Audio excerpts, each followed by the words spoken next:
So, welcome everyone to another episode of Eye to Eye. I'm usually here with Lady D, and she will be here momentarily. But today we have a very special guest who's joining us all the way from, I won't tell you. But first, shout out to D3, D1, D2. D2 is Daniel Laguerre, who's usually behind the scene. I don't know why he won't come on. Daniel, hint, hint, wink, wink, nudge, nudge. The people wants to see you. So, briefly, you guys will be hearing from Sergeant Lord G. Romain. I hope I'm saying the name correctly. Lord G stands for Gerald. I just found out. So he's a Haitian sergeant in the Marines. So I don't know if any of you guys out there who's listening in are in the Army or any of the branches, Marine, Navy. If you're Haitian, listen, all we know is militaire. We don't know which is which. We just know, hey, he's in the Army. His Air Force, oh, well, I don't know, Army. So we'll get more information from him. So we just want to thank you guys for tuning in. And of course, as usual, you know, we want your comments. We want your likes, we want your share, and we definitely hope to answer all of your questions in future episodes. So without further ado, guys, I have, I hope I'm saying it right once again, Sergeant Lud G. Romain with us right now. So jump on in and say hello to our audience. Hello, everybody. How's it going? I am delighted, honored, and it's a privilege to be in the show. And I just found out it's Haiti. It's Haitian American inspired to influence, which just blew my mind. And I love it. And I'm probably going to use it with my Marines. I'm probably going to use that. Ooh, and, we yes. got a shout out. Well, actually, this segment, the podcast segment is called Eye to Eye. So it's the shortened version of it, but it still is under Haiti. So Haitian American inspired to influence. And me and D3, we have conversations surrounding the Haitian community, regardless of what's happening, whether it's tragedy or just culture, anything at all. So we are happy to have you on board with us. So tell us a little bit about yourself. Like, how long have you been in the Navy? Oh my God, Marines. What made you decide to go? You see, I'm Haitian. I'm sorry, please forgive me. Let me just say Army. No, Marines. It's okay. You get that freebie, you get that pass for today. Okay. Yes, tell us a little bit about yourself. All right. Well, disclaimer, I dislike very much to talk about myself, but you know, this time I'll do it. My full name is Lud Gerald Romain for my Haitians out there. Lud Gerald Romain. Okay. I'm a native of Haiti. I was born and raised in Port-au-Prince. I left Haiti at the age of 10. I was 10 years old when I left Haiti. I was fortunate enough from Haiti, I didn't go straight to America. I went to Saint Martin. It's a French island because that's where my mom lived. So from 1998 to 2002, I was in a French island. So therefore, I speak French fluently. And as a matter of fact, I am also a French citizen. Oui, si, ok. Oui, bien sûr, je parle français très bien. Ah bon, c'est formidable. So from 2002, I landed in New Jersey because that was my dad's dream for his son to go to the promised land, which is America. But there was a funny story behind this, and I don't tell much people about this. I came from St. Martin to New Jersey in a student visa for 1 year. And I end up staying forever. Oh. So, and you know, we're not gonna go too far to it because I'm gonna tell a little further more. But let's just say I was in America illegally for 8 years. So we're not gonna dig too much. So I'm currently 33 years old, happily married. I have 2 sons. I got a 6-year-old and a 4-year-old. I've been in the Marines for 11 and a half years. And why did I choose the Marine Corps? Because I knew for a fact it was the hardest branch. Since I was raised as a kid, I've always wanted to challenge myself. I didn't want something easy because there's a saying, if it doesn't challenge you, it doesn't change you. I wanted to change myself to to give myself a challenge every day, because every day, you know, as Haitian, we never get enough. We come to America to be better, to have better opportunities. So that's the reason I joined the Marine Corps. And of course, the uniform, the discipline, the standards, you know, it's all everything together. So that's why I joined the Marine Corps. And I am a staff sergeant in the Marine Corps, not a sergeant. It's a above one step above. Wait. Okay, forgive me.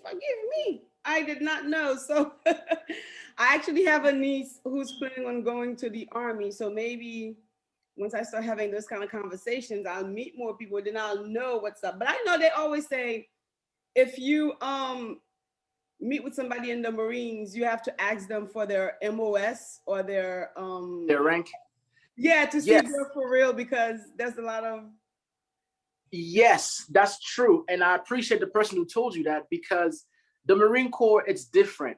We are the hardest branch to join. So therefore, you know, the Army, the Navy, they call everybody Sarge. And us, we get really picky. I'm like, man, I'm not a Sarge. I'm a staff sergeant, because we work so hard for the rank. We work so hard for what we have, because it's not given to us. So therefore, we like to get addressed as such. But obviously, you know, when I know we Haitian or people that doesn't know better anything about the military, I just go like, oh no, I'm a staff sergeant. Just, okay. So I'm totally forgiven. Yes. You got the free pass. Praise the Lord. But tomorrow, it's staff sergeant. Huh? But tomorrow, it will be staff sergeant. Oh, because you know better now. Oh, see, this is why I can't be with nobody who's in the military. I'm sorry. I can't do all of that extra stiffness, because I think they call you guys the stiffers of the stiffers. But I'm gonna jump right back to you. I just saw Lady D is finally here, so I just want to make sure she says hello to the audience. Hello, everybody. Hello, Mr. Romain. How are you doing today? Doing fantastic. I love it. Hi, guys. I'm finally here. I'm in the building. I'm ready to get this started. Okay. Well, we have her in the building. Oh, Staff Sergeant Romain. Yes, ma'am. I just learned a cute lesson today. Can you move to the side so we can actually see your background? Isn't that yes, dope? Represent. I love it. You know what's funny? When I was in ROTC, I was a staff sergeant, but then I ended up being a second lieutenant by the time I graduated. So. So that's a great promotion here. Conversation, because I don't know nothing about this life. Hey, me and Staff Sergeant, we got something right here. Oh, gosh. Okay. Well, I hear also that the Marines, they have the toughest boot camp in the branch. Is that true or no? It is absolutely a fact. I'll give you. So I had the opportunity to be a recruiter in New Jersey from 2016 to late 2019. So therefore, you know, I had to go to schools, to colleges, to community colleges to convince young men and women to join the Marine Corps. So therefore, the first question they would ask me is, you know, I've heard it's the toughest. Why would I join if it's the toughest? Well, it's simple. If you want something easy, good luck, because nothing that's easy lasts forever. You know? True. Yes. And just to give you a background, the Marine Corps boot camp is the longest boot camp. It's 13 weeks. The Army is 8 weeks. The Navy is 7 weeks. The Air Force is 5 weeks. And us is 13 weeks. And you get no phone, no cell phone, they separate you from the world. Wow. So I have people saying that they get a lot of scammers who claims to be Marines, and they say to send them money to go visit home. So do guys in the Army, I don't know, usually need to ask family members to send them money, or no? Because I'm wondering, why would, scammers use that tactic to say? That's a negative, at least to me, for my humbling 12 years in the military. I haven't heard such thing, that a scammer will use a military tactic that I'm in the military to send me money. Because number one, if you are in the military officially, legitimately, the U.S. military will take care of you financially. Unless that you are very bad with money that you cannot hold you know, because once you join, you don't have to pay for no rent, you don't have to pay electricity, you got no bills. The only bill you will have is literally your cell phone bill, maybe your Wi-Fi and internet. That's basically it. Everything else is taken care of. Right, but they use it, you know, to say they have to go visit. I don't know. I've heard stories like that. So I'm like, okay, when I meet up with you, I will definitely ask about that. So I told my friend that I was going to be meeting with you today, and she wanted me to ask, this is for her. I'm not saying no names. Are Marine guys faithful men? Oh my God, what kind of question is that? Woo! Okay, you put him in the spot. You are putting me in the spot. Okay, now you gotta give me a name. You have to give me a name. Right? You have to give me a name. Who's that person who's asking that question? Because if you don't give me the name, I can't give you the name either. So I had a couple that asked. I'm just saying. Okay, now you gotta elaborate. What do you mean by faithful? Faithful with what? Is faithful with, you know, servicing? Faithful to the parents? Give me some more juice. Oh, you really are in the army. You think? Why are you dodging the question? Answer it how you think she meant it. Okay. I'm gonna answer it how I know. So in the Marine Corps, our motto, our logo is Semper Fidelis. Semper Fidelis is a Latin name that says always faithful. So all Marines are faithful? Yes, we are, because our motto is Semper Fidelis, which is always faithful. Yes, we are very faithful to what we do. So if she wanted to date somebody in the branches, you would tell her try somebody in the Marines and not the other forces? Okay, to be honest with you, I have plenty of my single friends, female friends, that say, oh man, I know you got all your Marine that's single, hook me up. First thing I tell them, I'm like, first of all, we all crazy. Do you know that? Now, when I say at least he admits it. Right. When I say we are crazy, there's different types of crazies, okay? Most of us have PTSD, especially for those like me that have been to Afghanistan twice or 3 times or 4 times. I've seen combat. And the other half that haven't been to combat have is OCD, because, you know, we like our stuff to be nice and neat, you know, spotless, you know, the room, the bed made, the kitchen be spotless, the bathroom, no hair in the bathroom. That's how we were made in boot camp. Some people call us brainwashed, but I call it discipline. Discipline. Mm-hmm. So, if you want to date a Marine, I will tell you, be his best friend first before you're trying to be the girlfriend or boyfriend. Mm-hmm. Does that make sense? Hold up. Let me write that down. Right, hold on. Bon m'écris ça tout à l'heure. Wow, I mean, I was already done at PTSD. Yes. You're like going in and out, Daz. Oh, I wasn't really talking. I was just saying, not for me, PTSD. Not. Oh, no merci. Okay. So, be the person's best friend first, and then go in. Like, why are you making that suggestion as opposed to just, you know, the other way around? Because, to be honest, at least I'm talking for myself. As a Marine, I have trust issues. Marines have trust issues. Yes, if you're not my brother, if you haven't been in my shoes, if you haven't been to boot camp, you've seen how they treated us, or seen combat with me. That once upon a time, I depended on you to save my life, or vice versa. I don't trust you because you might kill me. But if I knew back in the day you depend on me to save your life, and I was dependent on you to save my life, now I trust you. But if you've never been in our shoes, I don't really think that, you know, I'm gonna tell you my whole life in a couple of days, and you know everything about me, and we're holding hands and singing Kumbaya, you know?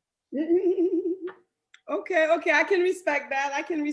I mean, some people are like that, and they have no military background whatsoever. So you know, I totally can respect that. Now, you say you've been in combat in Afghanistan, and where else? Correct. I've been deployed 5 times. Whoa. But we have combat deployment and we have regular deployment. A regular deployment for me, I've been to Japan for 6 months, and I went to Bulgaria for 6 months. I went to Romania for 6 months. Those are all regular deployment. But combat deployment will be in a combat zone, which is Iraq, Afghanistan, Syria, and the Middle East. such thing. So I have a question for you. When what is it? The Obamas, when Obama was in power, and they had that, they had some of you guys go to the Middle East, and the whole Bin Laden situation. Were you a part of that? So, I was in the Marine Corps. I think it was 2011 that happens. I was in the Marine Corps for 2 years already. Unfortunately, I was not a part of that. The Marine Corps was not a part of this operation. It was the Navy SEALs that did this operation. It wasn't the Marine Corps. Okay. It wasn't the Marine Corps. So at that time, I was stationed in Japan. So I know all about it, but the Marine Corps per se, my organization was not a part of it. Okay. All right. So you speak French, you speak Creole, you speak English, any other languages? I barely speak English and I speak some Spanish. So he barely speaks English. Right. Meanwhile, this whole interview has been in English. Right. Like all the English speakers are like, well, what language do I speak then? Right. Okay, no problema. Vamos a hablar en español. Sí. Tenemos, gentes que hablan el español. Dime algo en español. Sí, vamos a ver. Mais attendez. Pourquoi pas parler français? On va parler français plutôt. Non, français. J'ai oublié à parler français. OK. Français, tout couleur. Pas français, on s'en m'embaille. Non, m'embaille français. M'embaille toute couleur. On peut essayer à parler en français. Voilà, un tout petit peu. Un tout petit peu. Is it the St. Martin version or the Paris version? Je suis ma tante mère. That was the Haitian version. Oui, nous parlons le français tant que that's lit. This is gonna go live, right? And you talking like that, you're gonna make the Haitians disown you. Stop it. Je vous en prie. Oh mon Dieu. Okay, so let's go back to, I have another question for you. So I guess, how do you say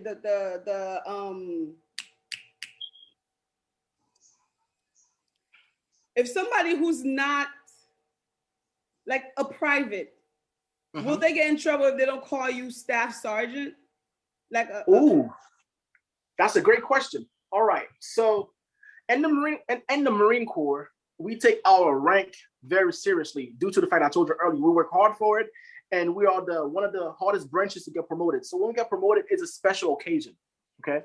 So like you said, if someone that's not a private, so a private is someone that just got in the military, that just got in the Marine Corps. Okay. So if a private so happened to call me a different rank that I'm not, or that I was already like 2, 3, 4, 5 years ago, I won't get mad at it. Why? Because he's new to the brotherhood. He doesn't know better. So therefore, I will correct him. I will correct him in private, not in public. Because as a leader, you don't want to humiliate a private in public.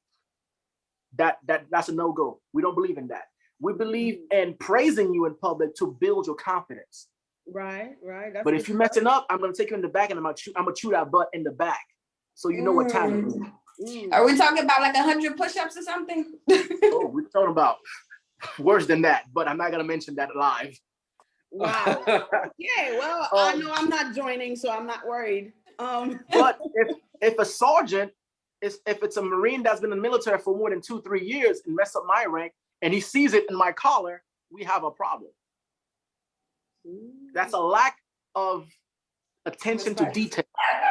And in the military, period, if you having a lack of attention to details, that might get someone killed in the battlefield. And I don't like that. That's true. Okay. That's good. Depending on you being, a good security person. Like, you have to protect me. So I have to trust that you know your part at all Correct. times, without room for error. Otherwise, it may be my life. Yeah, I've seen it happen. So out of all the places that you've actually went into, what was the most challenging one? When you... Now you bring back some memories that I don't want to talk about. The challenging I'm sorry. part... Listen, I'm the I'm the one that likes to get deep. I like it. Let's do it. The most challenging part I've been that I didn't like is my first tour in Afghanistan in 2012. Mm. Why? Because, we train, every Marine is a rifleman. That means you train to shoot a gun. But when you're training in your mind as a human being, it's a training. It's not real, But when you say, when they tell you, hey, in 3 months you're going to Afghanistan, I'm like, what? The real Afghanistan? Yeah, we going. Yeah, tag you in, buddy, you in now. And then when we go there, you literally hearing bombs and shoot, and your mindset changing. Like, yo, these suckers really trying to kill you. Like, it's real. There's no reset button. You cannot reset that button. If you done, you done. Wow. And my first time going outside the wire. When I say outside the wire, when you go in Afghanistan, you inside of a wire where it's protected all around. That there's security guard all around. There's no problem. But when you have to go outside the wire from point A to point B, you have to go to the streets. You have to go to the mountains where Taliban's, Al Qaeda is looking for you, and it's crazy. And the one thing I've learned in Afghanistan is even the kids that's 5 years old absolutely hate Americans. Wow, they start them that young with the hate? That young. I didn't know better. So I'm looking at them, giving them, hi, hello. I give little lollipops and stuff. They're looking at me with the middle finger and cussing us and everything. It was crazy. Wow.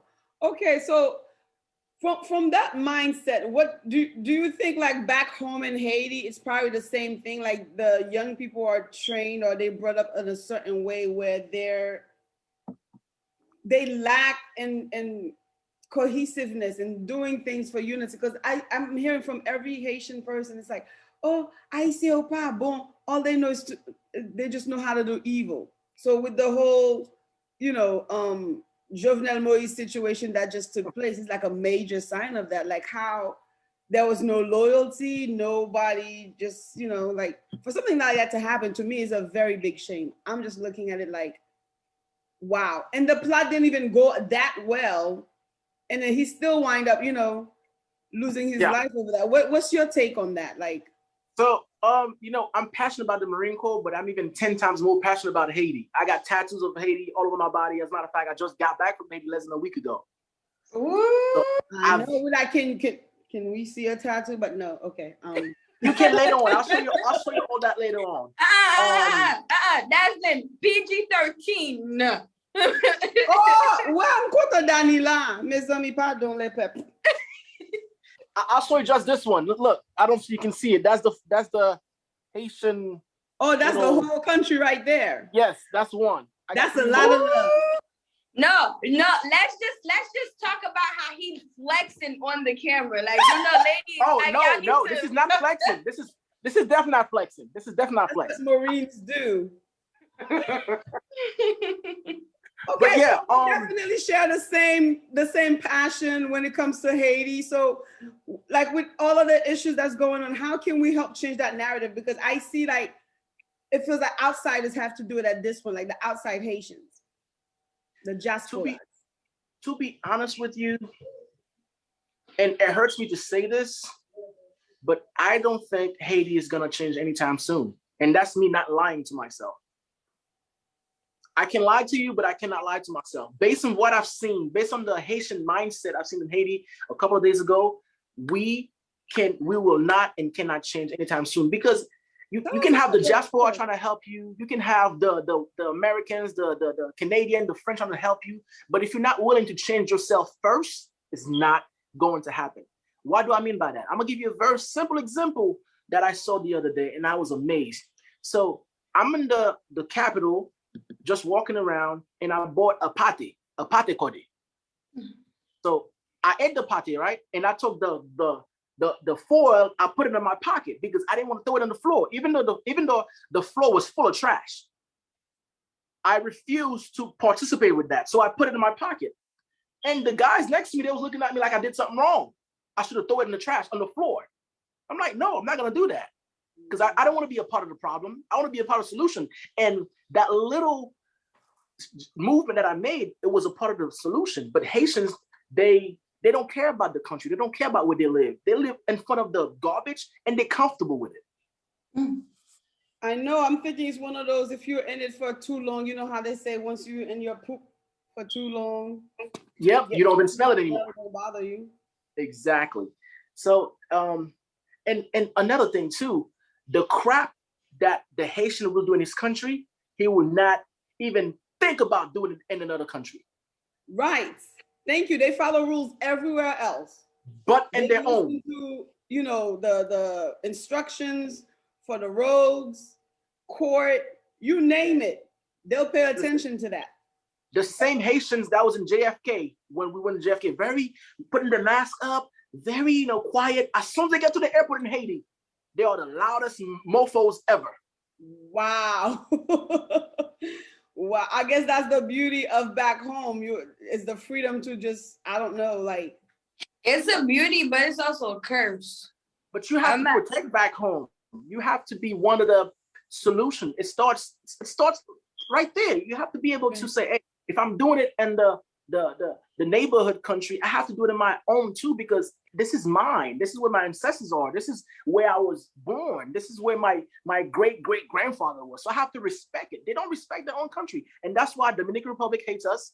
That's why other countries hate us, because we don't respect our own country. But that's the question I'm really asking. Like, how do we change that narrative? How can we make that be a new change, a new thing? I know you're saying it's going to take a while, but, you know, what steps can we take? I know you have an organization called Romain Reves for Haiti. Let's talk about that for a little bit. What is your organization about? What is it doing right now? I think you were on a couple of trips with your organization and throughout the countries and Haiti itself. So I'm glad we made this transition, because I started this this organization in 2015 for that very same reason.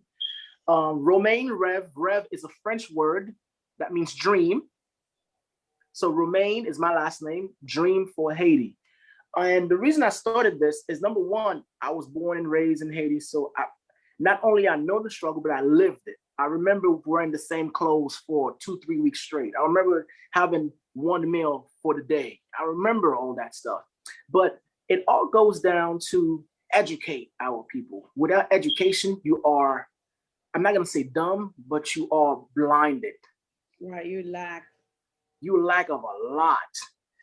And the only way we're going to change the narrative, like you said, is educating our people. I'll give you what type of education do you think they need? Perfect. So this year I went, I was giving clothes and shoes and money. But what I realized, every young woman I spoke to, they having 5, 6, 7 kids. I'm talking about 22, 23-year-old, a girl that's more than 16, 17 years old, they're having 2, 3, 4, 5 kids. I'm like, how the heck are you having so many kids and you can't even take care of them? And I thought about it. I'm like, education. The man doesn't know. The women definitely doesn't know. So therefore, next year, instead of giving clothes and shoes and whatever, I'm going to come with 10,000 condoms and I let them know how to use it. And then I will educate them.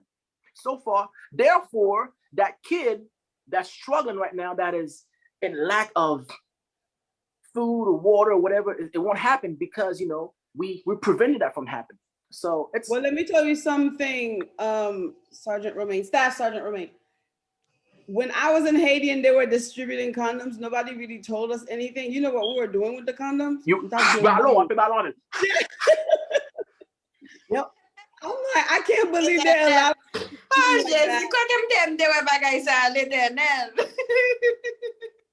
You got spared, girl. You got spared. But that's exactly what my mama would have smacked me with that too if she saw me playing ball with it. Well, I mean, they really made real soccer balls out of them, you know. If you make a blood line, if you put plastic, if you put cord, you know. I think I did a couple of balls myself. Oh my God. Some people if we give one thing to Haitians, they're creative, okay? They'll find whatever it is to make something out of nothing. That's the good thing. Definitely got survival skills. I'll say that. Like, it may look really bad to outsiders looking at us, like, oh my gosh, this is so filthy, this is so dirty. But inside all this dirty mess, they have cures for certain, you know, like you have a headache, somebody knows which tea for you to drink. You have a bad stomach ache, you know? So it's like, there's some good stuff. And me, I really want to focus on the good, on the positive, you know, like just to ensure that with all the bad, not everything is all bad. So if we could get more people to believe in the good, I think that can multiply. But it's Absolutely, I feeling agree. like it's a fantasy because issues after issues keep arising and you don't know where to start now. Even that's your organization. If you're going one part of town to help out, the other part of town is going to look at you like, why did you forget about us? And it's like you can't be in every places at once, but they don't understand you have to start from somewhere to get going. But then they'll start fighting like, well, then start with my place first. I've seen that with other organizations that's trying to come together to do something, but they can't agree on where to go because it's like, well, my organization wants to do this. Well, my organization wants to do that. But it's like, so, you know, what's the give and take really? So speaking of that, are you connected or collaborating with any other organization? So, unfortunately, not as of right now, but I have some major sponsors that saw my work a couple of days ago and that are interested in helping the next time. I'm talking about I have a young man that loves Haiti. He's American, but he was homeless. Now he's a designer for Rick Ross. He's a designer, sneaker designer for Diddy. I just spoke to him and we had a long conversation, and he wants to be one of my sponsor. And I have one of my other friend by the name of Jeff Pierre. He's Haitian. His brain name is Clarity. Good friend of mine, and he wants to participate. And you know, we're just staying humble. But next year, if you think this year we did it good, next year's gonna be even better. So we're just working hard. We're doing the websites. We're doing social media. We tagging the big names and stuff, and they see the. So, because my plan is to be as transparent as possible. The more transparency you put, the more people will be able to live that moment, and the more they will believe in us and be able to support us even better, even more. I like that. I like that. So I know you were just there. How long did you stay out there for? So I stayed in Haiti for a total of 8 days. I spent 3 days in the capital, which I was in the hotel for 3 days. Did not want to go out, even though I had, you know, a weapon on me, but I didn't want to go out just because of the whole kidnapping stuff. And after that, I took a little plane from Port-au-Prince to Okai, 30 minutes ride. And from Okai, I rode a bicycle for an hour and a half to go to Lazio. Oh, wow. Bicycle. You mean a motorcycle? I wasn't driving it. I was the in the back. Oh. Okay, motorcycle. Okay. So, excuse me. Going back to, well, all of this work is great, and I'm hoping that, you know, you'll find more people to go ahead and collaborate with you, because I definitely want to support anybody who's doing positive for Haiti, because that's aligned with my mission and goal and visions. So, you know, because it's so much easier to find Haitians who want to put Haiti down. Like, Haiti, you know, but at the same time, I can understand and see why. But it's like, if you don't love it, who's going to love it for you? If you don't represent it, who's going to represent it for you? If you're not sticking up for it, who's going to do it for you? So if you bring it down, people's going to believe what you're saying. Like, my close people are not thinking anything negative, because I've never had anything negative like that to say about Haiti. It's not that it's not there, but that's not my concern. Like, that's not what I want to promote. I want to promote the nice beaches. I want to promote the nice artists. I want to promote, you know, all these smart, creative kids that are very talented, that are doing their thing. You know, we have doctors out there, we have lawyers, we have the capacity. A lot of times the resource is lacking, but it doesn't mean the mindset is not there. The ambition is there, but sadly, we do have a corrupt government that's not pushing enough on our behalf. You know, it's all about choices in life. Because let's face it, every country has their own problems and diversity and adversity. But guess what? They chose to promote the positivity rather than negativity. Exactly. Like Jamaica. I'll give you one simple, yeah, one simple example. I booked a hotel. I went online. Belle photo, belle this, belle that. Oh my gosh, book me. I go over there, I'm like, really? But the whole point is, because of what they said, they made me believe the hotel. And when I actually had a great time, because you know, it just stayed embedded in you that way. You promised this, where's that? So then, you know, they give it to you because you pointed it out. So I'm like, again, it's all about the marketing, how you promote yourself, how you promote your beliefs. You know, people will become Christian if you let it be known like God is that good to me. Look what he has done. So based on your testimony, I think you can pull people your way. Not to say that you're going to win everyone, you know, but at the same time, I think us who are Haitians, we shouldn't turn back into our country. I mean, from our country, because we didn't have a choice. Nobody asked us where we wanted to be born. Nobody asked me what color I wanted to be. I would have said purple and probably from Jupiter, but nobody asked me. So I got Haiti, so this is what I have, you know? So I'm just gonna make do with what I have. This is my lot in life. It's very, you know, to some people, very unfortunate, but I'm actually happy being a Haitian. It doesn't bother me at all. Because and guess what? I know my roots. I know where I came from. I meet a lot of people who don't know where they came from. They don't know what they're fighting for. They don't know their backgrounds. It's very sad. And you are a part of history. We, as a Haitian, Thank are you. the first Black, free, independent country. If nothing else, you could tell people like, you better recognize, shoot, we could do it again. Don't start with me. Start a revolution Exactly. right here.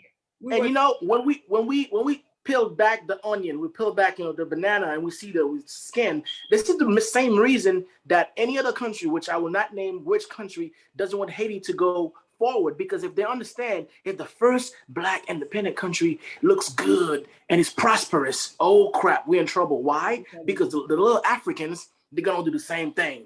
You know, Cuba's gonna want the same thing. We cannot afford that, gentlemen. So therefore, let's, you know, stamp on them. Right. That's exactly what it is. Well, I am actually about to run out of time. I do have one last question to ask before we are out. It's about the Marines part. Did your parents have any? Because you know how Haitians in the Army, the mentality is not all there, and they're not that supportive about it. How did your parents react? All right. To keep it short, if I was depending on my parents' approval, I would have still been at my mom's and dad's basement or attic as we speak today. Oh, wow. Okay. So did you meet a lot of Haitians in the Marines with you or no? I can count in my hands how many I've met for my 12 years. Probably 6 or 7. Oh, wow. Wow. That's I guess we really don't believe in going to the Army. They don't, because even with me, I took the test, I passed the physical and everything like that, and on the day for me to go sign, my mama said no. I looked at her like, lady, and she was not letting me go. Wow. She was not. I cried. I got back home, I cried so hard. I know I wouldn't let my kid go either. I don't know. Forgive me, but I don't know. Here's what you don't understand. After boot camp, after your MOS school, which is your job, you get trained for your job. It's a regular life. It's a 8 to 5 job. You get the weekends off, you get the holidays off, and you do whatever you want. As long as you stay out of trouble, you stay off of drugs, and you do what you're supposed to do, you'll be good. Oh, okay. Well, again, I'm not going, but you guys are listening. Listen here. She said Tikapo, okay? When they made the word Tikapo, they made it for dazzling, okay? What? Say that again. When they made Tikapo, they made it for you specifically. But I have a question for you, Mr. Romain. How much time do we have? How much time do we have, Daz? Well, he has to go, and we need to wrap up for that too. So okay, I just have one question for you. I'm here. Let me hear it. My question was, okay, so I know there's different parts in Haiti, right? And have you just went to specifically one particular place that you focused on, or have you gone to different places? And if you did, which one that you saw needed the most help versus the other? Okay, so it's great that you asked this question because I'm from Lazio. Lazio, it's exactly where the earthquake happened a month and a half ago.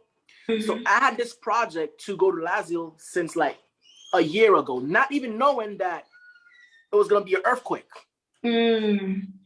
So that even encouraged me more to go to Lazio this year. It's like God speaking to me, yo, it's going to be an earthquake, so good to go. So I a month after the earthquake, and those people was in dire needs. So I started where I was raised, where my grandma and grandpa is, because that's what I know. The people knows me there. I will be more welcoming. I feel more comfortable, more open with them, because at least I know they will not stab me in my back, because they know my grandmother, they know my great grandmother. So that's why I did it over there. Okay. All right. That's good. So next year, you planning on going to Lazil again? I'm planning on going to Okai. Okai is about an hour away from Lazio. Okay. But we're gonna stay in the south of Haiti. Nice.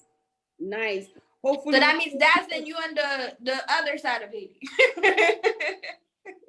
Well, Haiti is Haiti for me. I don't even care where I land. As long as I'm touching that ground, I'm okay. So before we leave, Lud, my God, I'm gonna get it right. Staff Sergeant, Jesus. Hey, give me 5 push-ups. If he makes you do 100 push-ups, what for pour contour? No, you owe me 20 push-ups. Starting tomorrow, I'm gonna be in trouble, so I'm still okay. I'm still in the grace. Ooh, praise the Jesus. So, last question for before we let you go. I do want to say thank you so much for jumping in and talking with us, time with us, letting us know of your experience. Hopefully, we'll get some audience questions about the Marine life. Who knows? So it's really cool to meet a Haitian Marine. I've never met a person who was of Haitian descent and is in the Marines. Maybe the Army, but not the Marines. You guys are very rare. So it was really cool that you stopped in and shared with us. And I definitely hope that your organization is going to keep holding on strong and keep doing what you do for the Haitian people, you know? So that means your heart is there, you are in the right path. And I'm happy to hear that you're getting great sponsors. That's what's up. So that means, you know, what you're doing is so visible that other people want to jump in. So we hope that you can share your platform where we can follow, where we can, you know, see what your organization is doing. So I'll give you a chance to say that. But the last question that I did have for you is, what's your favorite Marine movie? Oh my God. Okay, let me answer this question for you. And it's very simple. It's none. I'll tell you why. Because as a Marine, you pay attention to details. The uniform is the one uniform. The way they talk, we don't talk like that.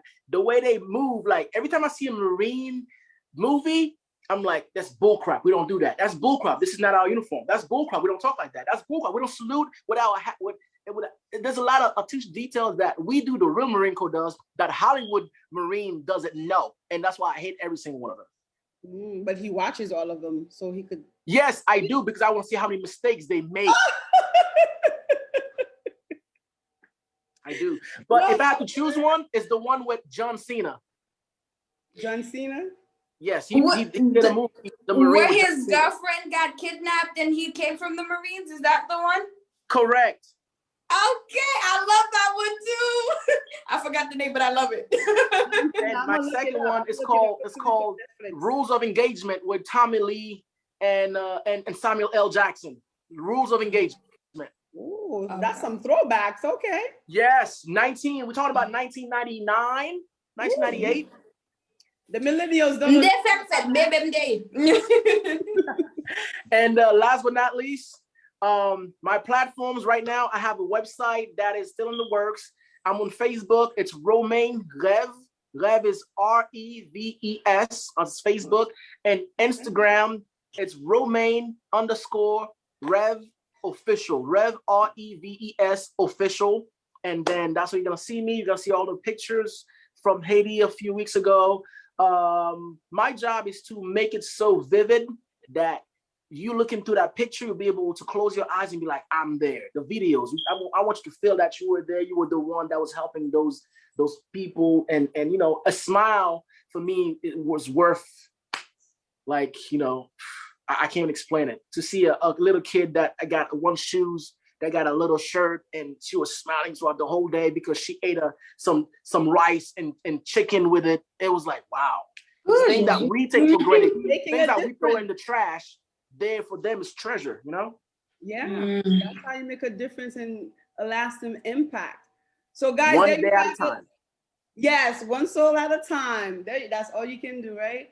So guys, we will post his platforms again for you in case you missed it. So It should be in the captions below. And Lady D, any last word before we cut out? No, I really just want to say thank you so much. Like it gives me an insight, like, of what, through the eyes of someone else, how they see Haiti. And I really think your organization is doing a really great job. I can't wait to even go and look into it, post some of the things that I see, and hopefully one day we can all be a part of it, go to Haiti together, Yeah. So guys, we are really out of time, so we just want to say thank you guys for tuning in. Again, thank you, Staff Sergeant Romain, for being with us today. Hey, it's the salute. We have a real Marine, y'all. I'm saluting the wrong way, but we'll see you guys on the next episode. Kisses.